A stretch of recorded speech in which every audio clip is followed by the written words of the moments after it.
নমস্কার প্রিয় দর্শক বন্ধুরা, আপনাদেরকে মেডিগাইডের পক্ষ থেকে সকলকে স্বাগত জানাই।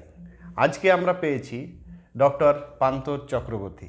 তো দর্শক বন্ধুরা, আজকে আমরা আলোচনা করব থ্যালাসেমিয়া এবং আরও রক্তের বিভিন্ন বিষয় নিয়ে। তো ডক্টর বাবুকে স্বাগত জানাই আমাদের চ্যানেলে। হ্যাঁ, তো থ্যালাসেমিয়া আজকাল দেখা যায় যে আমাদের বেঙ্গলে এবং আরও ভারতবর্ষের বিভিন্ন প্রান্তেও দিনে দিন আরও বেড়ে চলেছে, মহামারীর মতো বাড়ছে। যে আগের সংখ্যা যদি এখন দেখেন আস্তে আস্তে অনেকটাই বাড়তে চলেছে। তো এর যে প্রবলেমটা, এই বাড়ার পিছনে মূল কারণগুলো কি? দেখুন, বাড়ছে মানে রোগটা ছড়াচ্ছে তা কিন্তু নয়। মানে এটা তো কোভিডের মতো নয় যে ধরুন ভাইরাস এলো, একজনের থেকে আরেকজনে হলো, আরেকজনের থেকে আরেকজন হলো। এটা একটা জেনেটিক রোগ। কিন্তু জেনেটিক রোগে কি হয়, যখনই আপনার দেশের পপুলেশন বাড়বে, ধরুন একসময় আমাদের দেশের পপুলেশন ছিল 10 কোটি, সেখান থেকে আমরা এখন পৌঁছে গেছি 140 কোটি। এবার আমি যদি প্রথমে গোটা ভারতের কথাটা ধরি, তাহলে সবাইকে অ্যাভারেজ করে নিলে আমাদের দেশে 4% মানুষ হচ্ছেন থ্যালাসেমিয়ার বাহক। বুঝতে পেরেছেন? তার মানে 140 কোটির 4% হিসেব করে নিন, তারা হচ্ছেন বাহক। এবার বাহকদের মুশকিলটা কি, মুখ দেখে বোঝা যায় না তারা বাহক কি। আচ্ছা, সাধারণ কোনো রক্ত পরীক্ষা দেখেও বোঝা যায় না যে তারা বাহক কিনা, যদি না আপনি স্পেসিফিক কিছু পরীক্ষা করেন। যারা ট্রেন্ড হিমাটোলজিস্ট তারা ওই কমপ্লিট ব্লাড কাউন্ট দেখে কখনো কখনো সন্দেহ করতে পারেন, কিন্তু প্রমাণ করার জন্য আইডিয়ালি তো জেনেটিক পরীক্ষা লাগে না সকলের। কিন্তু হিমোগ্লোবিন এইচপিএলসি বলে একটা টেস্ট আছে। এবার আপনি বলছেন মহামারীর মতো বেড়ে চলেছে, কেন বেড়ে চলেছে? তার মানে কি রোগটা বাড়ছে? তা তো নয়।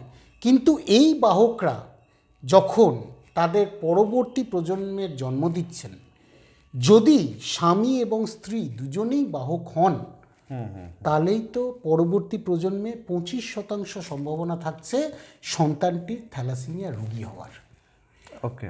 আর ম্যাক্সিমাম সময় প্রবলেমটা কি, যে আমরা কুষ্টি বিচার করি, অমুক করি, তমুক করি, কিন্তু আমরা যখন বিশেষ করে ধরুন বাড়ি থেকেও ঠিক করছে ছেলে মেয়ের বিবাহ, তখনও কিন্তু তারা থ্যালাসেমিয়ার বাহক কিনা সেই পরীক্ষাটা করান না। আচ্ছা, তার মানে থ্যালাসেমিয়া যখন কারো হয়েছে কিংবা হবে, বুঝতে গেলে পার্টিকুলার কি ধরনের পরীক্ষা করতে হবে? মানে প্যাথোলজিক্যাল পরীক্ষা না? হ্যাঁ হ্যাঁ, এটা আমি প্রথমে বোঝাই। দু ধরনের মানুষ আছেন। একটা হচ্ছে রুগী। থ্যালাসেমিয়া রুগী যে, তার হচ্ছে অসুবিধাটা কি হবে, তার যদি থ্যালাসেমিয়া মেজর বা ট্রান্সফিউশন ডিপেন্ডেন্ট থ্যালাসেমিয়া থাকে, তাহলে ছোটোবেলা থেকেই দেখা যাবে যে কিছুদিন বাদেই সে অতটা প্রাণবন্ত নয়, একদম ডে 0 থেকে নয়, কয়েক মাসের পরে। কারণ প্রথম দিকে অন্যান্য জিনগুলো কাজ করে, গণ্ডগোলের জিনগুলো যখন কাজ করা বন্ধ করে দেয়, তখন যেটা হয় যে দেখছেন বাচ্চা হঠাৎ কীরকম ঝিমিয়ে পড়ছে। হ্যাঁ, যেরকমভাবে ব্রেস্ট ফিডিং হচ্ছিল সেরকম হচ্ছে না যদি খুব আগে হয়। পরের দিকে তার খাওয়া কমে যাচ্ছে। তারপর পেটে হাত দিয়ে দেখলেন আরে কী একটা যেন, ওটা আসলে প্লিহা, স্প্লিনটা বড় হচ্ছে আর কি, পিলে বলি আমরা সহজ কথায়। তো এটা কেন হয়, সেটা হচ্ছে যে ওই যে বাবা এবং মা দুজনেই বাহক বলে জিনগত ত্রুটি থাকায় তার হিমোগ্লোবিন ঠিক করে তৈরি হচ্ছে না। তাহলে এইটা যখন দেখতে পেলেন, আপনি ডাক্তারবাবুর কাছে গেলে ডাক্তারবাবু কী পরীক্ষা করবেন? ডাক্তারবাবু প্রথমে ভালো করে দেখবেন। আমরা কি করে বুঝি রক্তাল্পতা আছে কিনা? দেখবেন আমরা চোখের এই জায়গাটা দেখি, হ্যাঁ, লোয়ার প্যালপেব্রাল কনজাংটিভা বলি। আমরা জিভ দেখি, যদি খুব ফর্সা হয় কোনো বাচ্চা, তালু দেখলেও বোঝা যেতে পারে বয়স কম হলে। পরে তো আমাদের সব রং একই রকম হয়ে যায়। তো সেইটা দেখবেন। পেটে হাত দিয়ে যদি উনি পান যে আরে পিলেটা বড়, হ্যাঁ, কারণ আমি অনেক সময় বলি যে বাচ্চাদের ক্ষেত্রে কিন্তু আয়রন ডেফিসিয়েন্সি অতটা কমন নয়, তবে পেটে যদি কেঁচো থাকে, কৃমি থাকে, তাহলে আয়রন ডেফিসিয়েন্সিও হতে পারে। তো ডাক্তারবাবু তাহলে কী পরীক্ষা করতে বলবেন? প্রথমেই যেটা করতে বলবেন সেটাকে বলে কমপ্লিট ব্লাড কাউন্ট বা কমপ্লিট হিমোগ্রাম। তার মধ্যে অনেক কিছু থাকে, হিমোগ্লোবিন থাকে, রেড ব্লাড সেল কত আছে, এমসিভি অর্থাৎ সাইজটা কত এক একটা লোহিত কণিকার, এমসিএইচ তার মধ্যে কতটা লাল ভাব আছে, আরডিডাব্লিউ অর্থাৎ তাদেরকে যদি আমি একটা কার্ভে ফেলি, তাদের কি সাইজ অনেকটা আলাদা, তার মানে কেউ খুব ছোট কেউ খুব বড়। এই জিনিসগুলো দেখলেই, যেমন থ্যালাসেমিয়ার ক্ষেত্রে কি হয়, আরবিসির সংখ্যা বেশি কিন্তু সেগুলো তো গন্ডগোলের, হিমোগ্লোবিনটা কম, এবং এই এমসিভি এমসিএইচ এগুলো সব কম, ঠিক আছে। তখন তিনি একটা টেস্ট করান। আগেকার দিনে আমরা হিমোগ্লোবিন ইলেকট্রোফোরেসিস করতাম, এখন অটোমেটেড এইচপিএলসি বলে একটা এসছে, অর্থাৎ হাই পারফরমেন্স লিকুইড ক্রোমাটোগ্রাফি। এই রক্ত পরীক্ষাটা করলেই কিন্তু থ্যালাসেমিয়া রুগীর, যদি সে কয়েকদিন আগেই রক্ত না পেয়ে থাকে, একটা জিনিস মাথায় রাখতে হবে, এটা আমি সকলকে বলি, যে যদি কারুর এরকম অবস্থা হয় হিমোগ্লোবিন এত কমে গেছে যে তাকে রক্ত সঞ্চালন করা ছাড়া কোনো উপায় ছিল না, তাহলে কিন্তু রক্তটা সঞ্চালন করার আগে কিছুটা রক্ত নিয়ে রেখে পরীক্ষাগুলো করবেন। আপনার শরীরে অন্যের রক্ত চলে এলে আপনার রোগ কিন্তু ধরা পড়বে। তো এই থ্যালাসেমিয়ার ক্ষেত্রে আমরা যেটা বুঝি সাধারণত বাচ্চাদের হচ্ছে, তো বাচ্চাদেরই বেশি ধরা পড়ে এবং বোঝা যায়। তো এটার কারণ কি? তাহলে বড় হলে কি অটোমেটিক ঠিক হয়ে যায় না? না, দেখুন, বাচ্চাদের ধরা পড়ে কারণ এটা তো জেনেটিক রোগ। তো জেনেটিক রোগ মানে জন্ম থেকেই গন্ডগোল আছে, তারপর শরীর কিভাবে করছে কম্পেনসেট।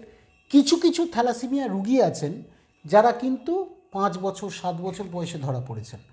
এরকমও কিছু থ্যালাসেমিয়া রুগী আছে, কিন্তু সেটা এক্সেপশনই। আমারই একজন রুগী আছেন যার থ্যালাসেমিয়া আছে ইবিটা, সেটা ধরা পড়েছে 71 বছর বয়স। আচ্ছা, হ্যাঁ, প্রোস্টেটের অপারেশন করতে গিয়ে ডাক্তারবাবু পেটে হাত দিয়ে দেখে যে স্প্লিনটা বড়। তার মানে কি, তার থ্যালাসেমিয়া আছে, কিন্তু আমি সবসময় যেটা বোঝাই যে ধরুন বিটা থ্যালাসেমিয়া মানে বিটা কম আছে। এবার কোনো কারণে যদি আলফাটাও কম থাকে, মানে এমন কিছু মিউটেশন হয়েছে যে বিটাও কম আছে আলফাও কম আছে, তাহলে কিন্তু তার রক্ত নাও লাগতে পারে, আচ্ছা, তার রক্তাল্পতা নাও হতে পারে, বুঝতে পেরেছেন? সেই জন্য এটা একটা পুরো স্পেকট্রাম। কেউ কেউ থ্যালাসেমিয়া মেজর, যার রেগুলার রক্ত লাগে, কেউ কেউ ইন্টারমিডিয়া, এদেরকে আমরা ভাগ করি। যারা মেজর তাদেরকে বলি ট্রান্সফিউশন ডিপেন্ডেন্ট, অর্থাৎ তাদের রক্ত না দিলে আমি বাঁচিয়ে রাখতে পারবো না, আর নন ট্রান্সফিউশন ডিপেন্ডেন্ট। তো রক্তের ক্ষেত্রে এটা করব। নেক্সট যেটা সবসময় করা হয় সেটা হচ্ছে লোহার পরিমাপটা করা হয়। সেটা আমরা করি সেরাম ফেরিটিন বলে একটা রক্ত পরীক্ষা করে। কিন্তু মাথায় রাখতে হবে, কারোর যদি জ্বর সর্দি কাশি হয় তখন কিন্তু এটা আর্টিফিশিয়ালি বেড়ে থাকে। যাই হোক, কারোর যদি আয়রন ডেফিসিয়েন্সি থাকে তাহলে ডেফিনেটলি কম থাকবে। থ্যালাসেমিয়া রোগীদের কিন্তু ফেরিটিনটা বেশি থাকে। এখন আধুনিক প্রযুক্তিতে পরের দিকে এমআরআই করে লিভারে কতটা লোহা জমেছে, হার্টে কতটা লোহা জমেছে, এগুলোও বোঝা যায়। প্রথমেই যেটা বলে দিই আমরা, সেটা হচ্ছে যে যদি রক্ত দিতে হয় তাহলে তার একটা কমপ্লিট গ্রুপিং করতে হয়। আমরা রক্তের গ্রুপ বলতে বুঝি কি, ওই এ বি ও, পজিটিভ বা নেগেটিভ। আসলে কিন্তু 200 থেকে 500 রকম ব্লাড গ্রুপ আছে, আর এই মাইনর ব্লাড গ্রুপ ইনকম্প্যাটিবিলিটি হলেই পরের দিকে নানা রকম অসুবিধা হয়। সেই জন্য অনেক ব্লাড ব্যাঙ্কই কিন্তু যারা থ্যালাসেমিয়া রুগী আমরা বুঝতে পারছি রেগুলার রক্ত লাগবে, তাদের একটা এক্সটেন্ডেড ফেনোটাইপ করেন, এটাও ইম্পর্ট্যান্ট। এবং আমরা বলি যে বাবা মারা যখন ডোনার সিলেক্ট করবেন, তাদেরই তো অন্যায় ঘুরতে হয়, সবসময় পাওয়া যায় না ক্যাম্পে বা ফিল্ডে। একটা ক্লোজড পুল থাকলে ভালো, তার মানে যত কম লোকের হবে এক্সপোজড, এবং যারা ধরুন সত্যিকারের ভলেন্টারি নন রেমুনারেটিভ ডোনার, তার মানে তিনি কোনো লাভের আশায় রক্তটা দান করবেন, তাহলে সেই রক্তের কোয়ালিটি ভালো, কারণ তিনি কোনো রোগ লুকোচ্ছেন না। সেফটি একটা বিশাল ব্যাপার না? প্রচুর থ্যালাসেমিয়া রুগী আছে যাদের একসঙ্গে হেপাটাইটিস বি, সি, HIV হয়েছে, কী করবেন বলুন তো? সেই জন্য সেফ রক্ত ইম্পর্টেন্ট। আর আজকাল জানবেন থ্যালাসেমিয়া রুগীদের আমরা হোল ব্লাড দিই না, আমরা কি করি, রক্ত একজন আপনি রক্ত দান করলেন, আমরা তার থেকে আলাদা আলাদা কম্পোনেন্ট তৈরি করি। প্যাকড সেল মানে রেড সেল কনসেন্ট্রেট, প্লেটলেটটা আলাদা করা যায়, আবার প্লাজমাটাকে আলাদা করা যায়, সেখান থেকে ফ্রেশ ফ্রোজেন প্লাজমা দেওয়া যায়, ওই ব্লিডিং যদি কারোর হয় সেখানে দিতে হয়, আবার তার থেকে ফ্যাক্টরিতে গিয়ে অ্যালবুমিন তৈরি করা যায়। সুতরাং একটা ইউনিট রক্ত দান করলে আলটিমেটলি 5 থেকে 7 জনের কাজে লাগতে পারে। তো সেই জন্য কম্পোনেন্টটাও ব্লাড ব্যাঙ্কে হওয়া দরকার। আর বাবা মায়েদের যেটা বুঝতে হবে যে এদিক ওদিক দৌড়োদৌড়ি করবেন না। যখন রোগী ধরা পড়েছে, আমি যদি বলি আমি আপনাকে একটা ওষুধ দেবো ম্যাজিকের মতো ঠিক হয়ে যাবে, সেই ওষুধ এখনো আবিষ্কৃত হয়নি। তার মানে একটাই অপশন হচ্ছে ব্লাড দেওয়া, সেই ক্ষেত্রে এটা হচ্ছে মেজরের ক্ষেত্রে। আচ্ছা, কিন্তু যারা ইন্টারমিডিয়েট বা নন ট্রান্সফিউশন ডিপেন্ডেন্ট, তাদের ক্ষেত্রে কিন্তু আমরা ওয়াচ করি, সবসময় রক্ত দিই না। যদিও তাদের রক্ত হয়তো 10-11 থাকছে না, কিন্তু তাদের গ্রোথ ঠিক আছে, তাদের ফেস ডিসফিগার্ড হচ্ছে না। ঠিক আছে। হ্যাঁ, সব থ্যালাসেমিক রুগী যদি ঠিক করে না চিকিৎসা করেন একরকম দেখতে হয় গোটা পৃথিবীর। হ্যাঁ, চওড়া কপাল, দাঁতগুলো বেরিয়ে থাকে। তো সেরকম যদি না হয়, লিভার স্প্লিন যদি না বাড়ে, তার হাইট আর ওয়েট যদি বয়সের অনুক্রমে ঠিক থাকে, তাহলে কিন্তু আমরা সবসময় রক্ত দিই না, এবং কিছু কিছু ওষুধও আমরা দিয়ে থাকি, সেটা যিনি চিকিৎসা করছেন তিনি দেখে নিয়ে ঠিক করেন। তাহলে থ্যালাসেমিয়া কি কিউরেবল ডিজিজের মধ্যে পড়ছে না? এইটা একটা ভালো প্রশ্ন করেছেন আপনি। জিন ঘটিত রোগ, তাহলে জিনটাকেই রিপেয়ার করে দিই বা জিনটাকে পাল্টে দিই, সেটাকে বলে জিন থেরাপি। জিন থেরাপি সেটাও এসে গেছে, সেটাও এসে গেছে, অ্যাপ্রুভড হয়ে গেছে, কিন্তু কোটি কোটি টাকা। মানে জিনকে কি চেঞ্জ করে অন্য জিন করে দেওয়া হচ্ছে, সেটা কি সম্ভব মনে হচ্ছে? সম্ভব, সম্ভব, অলরেডি লাইসেন্সড। ওকে। কিন্তু ওই ধরে নিন আপনি 20, 22, 27, 32 কোটি এরকম। আচ্ছা, তো সেই জন্য কিন্তু আরেকটা কিওরের পন্থা আছে যেটা ভারতবর্ষেই করা যায়, সেটা হচ্ছে স্টেম সেল ট্রান্সপ্লান্ট।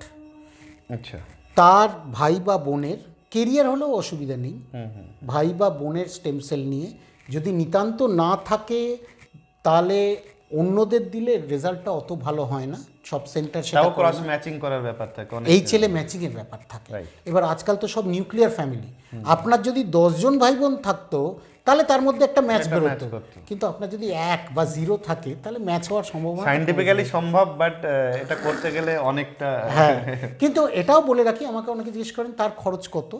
তার খরচ ইউজুয়ালি কিন্তু 10 থেকে 12 লক্ষ টাকা। সেটাও তাহলে কমন জনসাধারণের জন্য তো তার জন্য আমি বারবার বলি, যাবেন মিনিস্ট্রির ওয়েবসাইটে, গভর্নমেন্ট অফ ইন্ডিয়ার স্কিম আছে আচ্ছা, যেখানে 10 লক্ষ টাকা অবধি সরকার দেয়, কর্পোরেট সোশ্যাল রেসপন্সিবিলিটি, কোল ইন্ডিয়ার এটা একটা প্রজেক্ট। কিছু কিছু ডেজিগনেটেড সেন্টার আছে, যদি আপনার ভাই বোনের সঙ্গে ম্যাচ থাকে তাহলে আপনার নিখরচায় ট্রান্সপ্লান্ট হয়, বাহ, এবং অনেককে করা হয়েছে, কয়েকশো বাচ্চার কিন্তু হয়েছে, তারাও ভালো আছে। কিছু কিছু প্রবলেম থাকে, মানে যতটা সহজে আমি বলছি যে ট্রান্সপ্লান্ট হলেই কিওর হয়ে গেল তা নয়, ট্রান্সপ্লান্টের পরে ইনফেকশন তো একটা প্রবলেম আছে আমাদের দেশে, গ্রাফট ভার্সেস হোস্ট ডিজিজ বলে একটা প্রবলেম আছে, সেগুলো আস্তে আস্তে আমরা ভালো করার চেষ্টা করছি। বাহ। আজকে অত্যন্ত মূল্যবান তথ্য আমরা পেলাম ডক্টর বাবুর কাছ থেকে।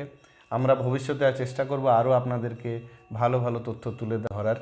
তো আজকে এই পর্যন্তই, আবার দেখা হবে। নমস্কার।